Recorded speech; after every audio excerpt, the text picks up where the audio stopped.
अस्सलाम वालेकुम 10th class. उम्मीद है कि आप सब खैरियत से होंगे। आज हम lecture series lecture number 2 unit 5 exercise 5.1 question number 2 solve करेंगे। तो x हमारे पास एक वैल्यू है 2, 3, 5, 7, 11, 13, 17 इनके एलिमेंट हैं और y हमारे पास एक सेट है जिसके एलिमेंट है 1, 2, 3, 4 और इसी तरह जा रहे हैं 12 तक। तो अब हमें पार्ट 1 में फाइंड करना है x यूनियन y। तो पहला स्टेप हम लिखेंगे सॉल्यूशन। सेकंड स्टेप जैसे सवाल लिखा हुआ होता है उसको वैसे ही लिखते हैं। थर्ड स्टेप के अंदर इसकी वैल्यूज़ को पुट करते हैं। जहाँ पर x लिखा हुआ है वहाँ पर x की वैल्यू पुट करते हैं जो कि हमारे पास है 2, 3, 5, 7, 11, 13, 17। इसके बाद हमारे पास है यूनियन। तो यहाँ पर यूनियन के अलामत लगा देंगे। आगे लिखा हुआ है y। तो y की वैल्यू पुट करते हैं 1 से लेकर 12 तक। 1, 2, 3 इसी तरह जा रहे हैं 12 तक। अब जब भी दो सेट आ जाएंगे उसके दरमियान हमें यूनियन निकालना होगा। तो इनके लिए हम दो बातें देखेंगे। नंबर 1 कंडीशन है कि एलिमेंट को तरतीब से लिखेंगे। नंबर 2 एलिमेंट को रिपीट नहीं करेंगे। अब हम एलिमेंट को तरतीब से लिखते हैं 1, 2, 3 इसी तरह तरतीब से लिखते जाएंगे 12 तक। उसके बाद हम लिखते हैं 13, उसके बाद लिखते हैं 17। तो ये इसका होगा आंसर। लेकिन जब भी दो सेट आ जाएं तो उसके दरमियान यूनियन निकालना होगा। एक तो एलिमेंट को तरतीब से लिखेंगे, दूसरे एलिमेंट को रिपीट नहीं करेंगे। अब 2 इस सेट में भी है और पहले सेट में भी है तो 2 को एक ही दफ़ा लिखेंगे, 2 दफ़ा नहीं लिखेंगे।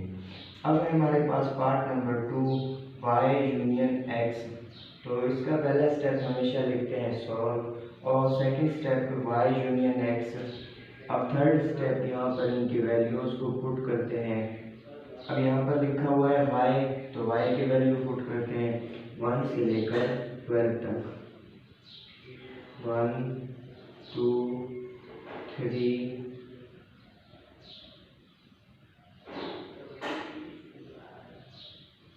इसके बाद दिया गया है यूनियन के दरमियान में यूनियन लगाते हैं। अब आगे हमें x की वैल्यू पुट करना है। x की वैल्यू हमारे पास 2, 3, 5, 7, 11, 13, 17। अब ये हमारे पास है दो सेट और उसके दरमियान हमें यूनियन निकालना है। जब भी दो सेट आ जाए और उसके दरमियान यूनियन निकालना होगा तो इनके लिए दो कंडीशन याद रखेंगे। नंबर 1 एलिमेंट को तरतीब से लिखेंगे। नंबर 2 एलिमेंट को रिपीट नहीं करेंगे। अब यहाँ पर हम एलिमेंट को एक तो तरतीब से लिखेंगे, दूसरे को रिपीट नहीं करेंगे। अब तरतीब से लिखते हैं 1, 2, 3 इसी तरह तरतीब से लिखेंगे 12 के साथ। उसके बाद हम लिखते हैं 13 और 17। ये हमारे पास इसका क्या होगा आंसर। तो हमने कहा जब भी दो सेट आ जाएंगे उसके दरमियान यूनियन निकालना होगा। नंबर 1 एलिमेंट को तरतीब से लिखेंगे, नंबर 2 रिपीट नहीं करेंगे। अब अगर गौर करें 2 इस सेट में भी है और इस सेट में भी है तो 2 को हमने एक ही दफ़ा लिखा, इनको रिपीट नहीं किया, बाकी सबको हमने तरतीब से लिख दिया। अब हम देखेंगे इसके पार्ट नंबर 3 को जो कि हमें गिवन है x इंटरसेक्शन y। तो अब यहाँ पर इनके वैल्यूज़ को पुट करते हैं। अब यहाँ पर लिखा हुआ है x। तो x के तमाम वैल्यूज़ को पुट कर दें।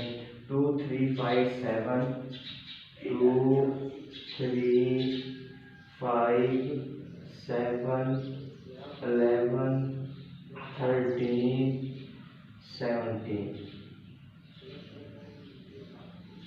इनके बाद है हमारे पास इंटरसेक्शन, तो दरमियान में इंटरसेक्शन लगा देंगे। आगे y लिखा हुआ है, तो y के तमाम वैल्यूज यहाँ से देख के पुट करें, 1 से लेकर 12, 1 2 3 इसी तरह जा रहे हैं 12 तक। अब ये हमारे पास दो सेट बन गए हैं। जब भी दो सेट आ जाएं और उसके दरमियान हमें इंटरसेक्शन निकालना होगा, तो इंटरसेक्शन का फंक्शन होगा सेम एलिमेंट, या इन दोनों में देखेंगे कौन से कॉमन एलिमेंट हैं। जो एक जैसे होंगे वो लिख देंगे, बाकी सबको छोड़ देंगे। अब 2 इस सेट में भी है, इस सेट में भी है, तो इसका मतलब है 2 हमारे पास क्या होगा, कॉमन एलिमेंट, तो उसको लिख देंगे। इसी तरह 3 इस सेट में भी है और सेकंड सेट में भी है, तो 3 को भी लिखेंगे। 5 भी दोनों सेट के अंदर है, 5 भी कॉमन है। उसके बाद 7 भी कॉमन है और 11 भी उसके अंदर होगा। तो ये हमारे पास क्या हो जाएंगे, कॉमन एलिमेंट, और यही इसका आंसर होगा। अब हम देखेंगे पार्ट नंबर 4, जो कि हमारे पास है y इंटरसेक्शन x।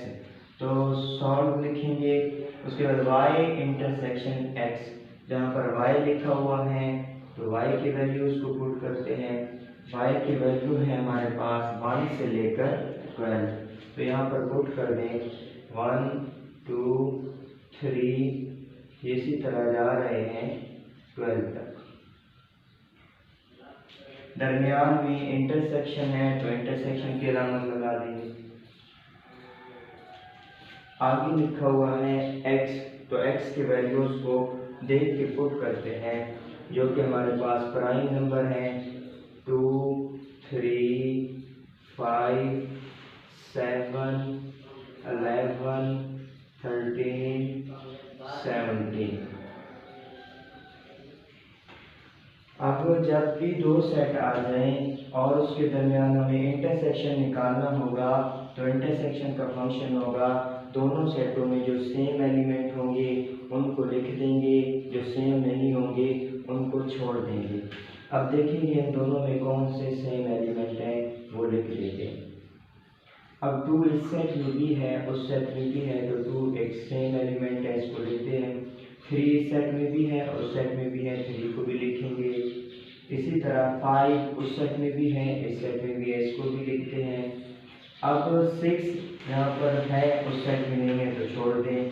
7 इस सेट में भी है, उसमें भी है, तो 7 को भी लिखते हैं, ये भी एक कॉमन एलिमेंट है।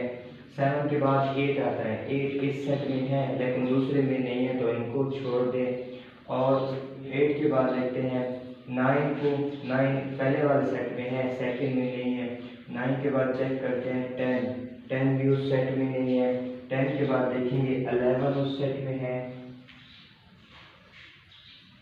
उसके बाद 11 के बाद 12 उस सेट में नहीं है, तो ये इसके कॉमन एलिमेंट होंगे और ये इसका क्या होगा, आंसर। आज के लेक्चर नंबर 2 में हमने क्वेश्चन नंबर 2 डिस्कस किया है। इसमें दो फंक्शन थे, नंबर 1 यूनियन और नंबर 2 इंटरसेक्शन। तो यूनियन में हम क्या करते हैं, यूनियन में दो कंडीशन होते हैं, एक एलिमेंट को तरतीब से लिखते हैं, दूसरे एलिमेंट को रिपीट नहीं करते। और इंटरसेक्शन में इसके लिए एक ही कंडीशन होता है, जिसमें जो सेम एलिमेंट होते हैं उनको लिखेंगे, जो सेम नहीं होंगे उनको नहीं लिखते। आज के लेक्चर में अगर किसी भी स्टूडेंट को क्वेश्चन नंबर 2 में कोई भी प्रॉब्लम है तो कमेंट सेक्शन में पूछ लें। मिलते हैं इंशाल्लाह नेक्स्ट लेक्चर में।